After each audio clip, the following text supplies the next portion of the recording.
hi everyone. Um, this is a vintage Graflex Folmer, which I've just received in today's post. This was a listing on eBay UK that I was lucky enough to win. I already have a couple of vintage Graflexes, but what makes this special is it's a vintage Folmer without the patent number. So it's the oldest of the three varieties of Graflex flashes.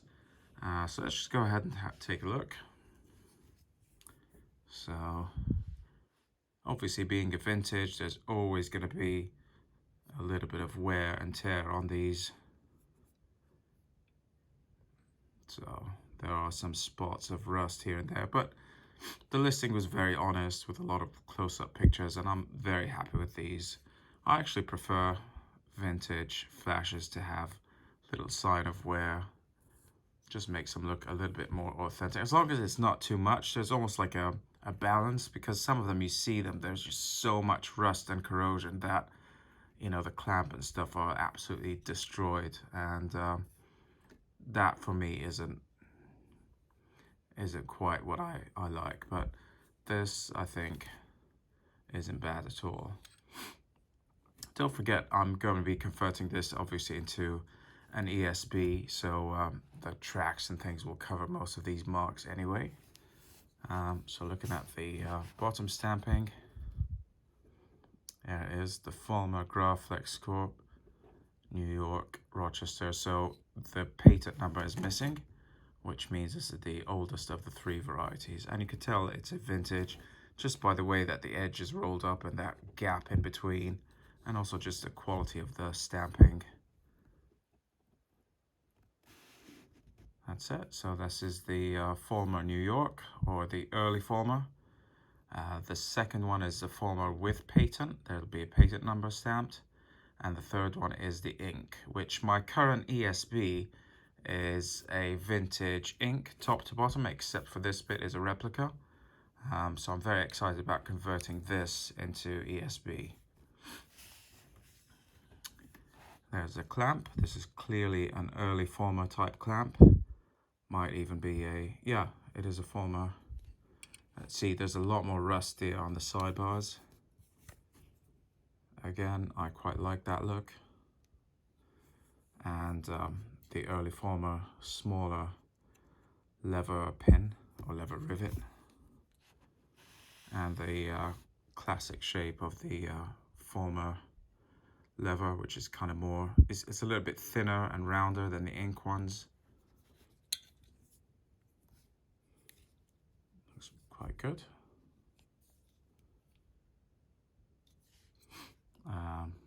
Oh, it's upside down. That's fine.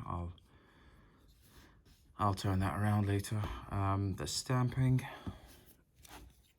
We can look at the stamping there. So again, you could tell that this is a vintage by drawing a line from the side of the G and to the two square tabs there, and you can see it lines up perfectly.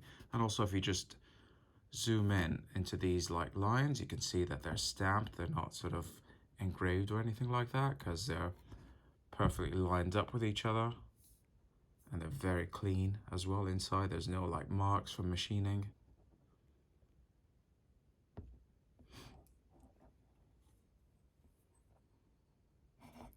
Again, the X, the side of the X here should line up with the two square tabs, which it does. So that is a tell of a vintage, because most of the replicas are going to be off by 1 or 2 millimeters. But this is perfect. Again, the lines here are clean, equally spaced, all perfect like tips. So we know it's a vintage. I mean, not that I had any doubt, but this is just sort of for your benefit if you're listening and wondering, well, how do I tell if this is actually a vintage or like a very convincing replica? There are definitely tells.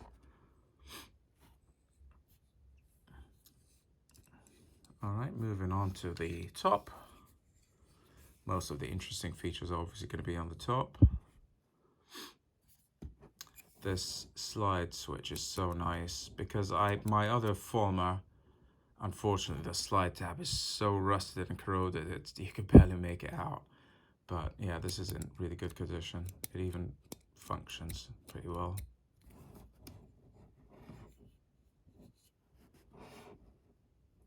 There is quite a bit of rust on this, but honestly, nothing that puts me off it. Personally, I appreciate that you might look at this and be like, oh God, this is so, nasty, but that's fine. I respect that, but this is a look that I have no problem with. I just feel like it gives it a bit more like authenticity, if you will. So the tail of a Folmer, again, is the beer tab rivet. It looks different on an ink. It's more machined on an ink and quite a bit shinier. On a Folmer, it's a little bit more dull, like that. The button is quite nice. Don't know if it's a Folmer button or an ink button. We'll have a look.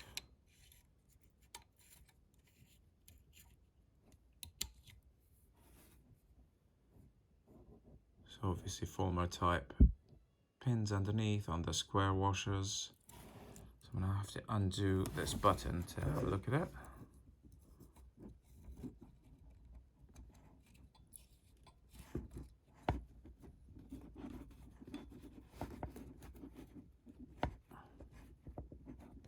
Not very good at distinguishing buttons from each other unless I look underneath, which I'm having some trouble now, but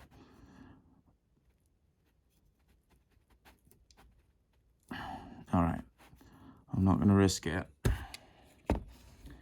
I'll try to have a look from underneath here. Oh yeah, I can see. I didn't even need to do that. I can see that there's 3 notches.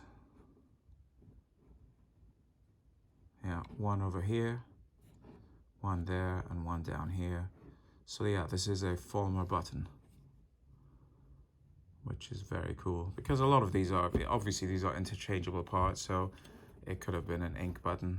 Not that I care that much, but it's always nicer to have the older variant. I'll put this on back later. All right, bunny ears. Actually, I'm not very good with bunny ears. I think there are distinguishing features from Folmer to ink, but I don't know them, to be honest.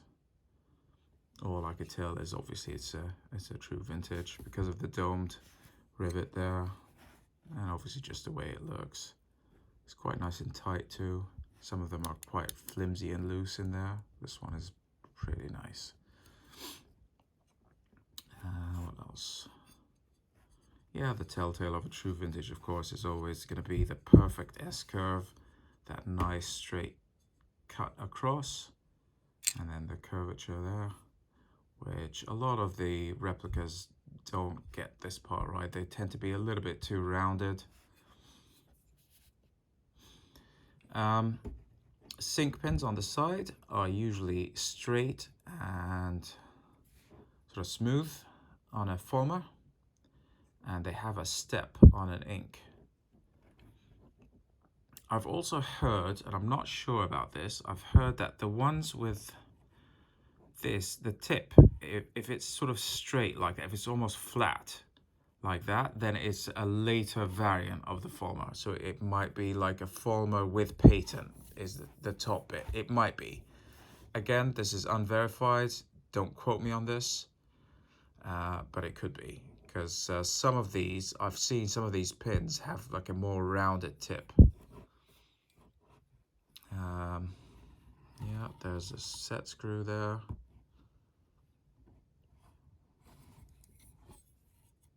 And the glass eye. I know this doesn't have the lens. That's not a problem. This is going to be an ESB, so the whole glass eye is going to come off anyway, but it is clearly a Folmer eye.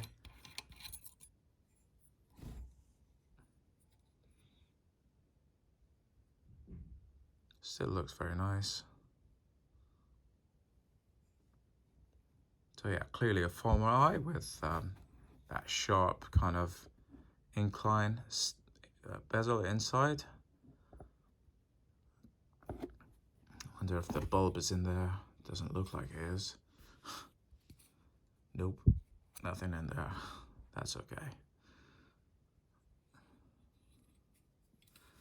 Alright, the bunny ear band is pretty rusted. And the bulb assembly looks good with a lot of patina. And again, another telltale sign of the Folmer is that, I don't know if you, yeah, there we go. That brass head pin over there. Oh no, it's not a pin, it's like a rivet, I guess. With the inks, there's also like four, God, this is hard to, but inside on an ink, there are like four shallow, almost like indentations, like two on each side, one up here, one down here, and two on the other side as well. You won't find that on a Folmer, you'll just find the top left over there has like a brass head rivet. And on the counterpart, it's just one of those indentations you can see there. So yeah, definitely a Folmer. Whether it's patent or non-patent, the top bit, I don't know, and honestly, I really don't care. Definitely an early Folmer clamp from the lever rivet, and 100% early Folmer bottom because of the stamping.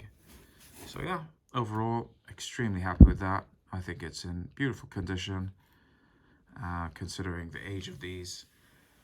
So this will become my all static shelf queen ESB. I'm going to configure it to the Bespin one, but I'm going to try to preserve the stamping for the Wampa cave scene. I'm going to have to play a little bit with that and see if like I align it. The cobalt and everything. I have a vintage cobalt too, so that's really cool. I can work out how to like cover it, if it will line up with the clamp and everything else. So I will be doing a future video on this once I've added all the parts, just to see how it looks in its final state. But yeah, thanks very much for watching, and see you in the next one.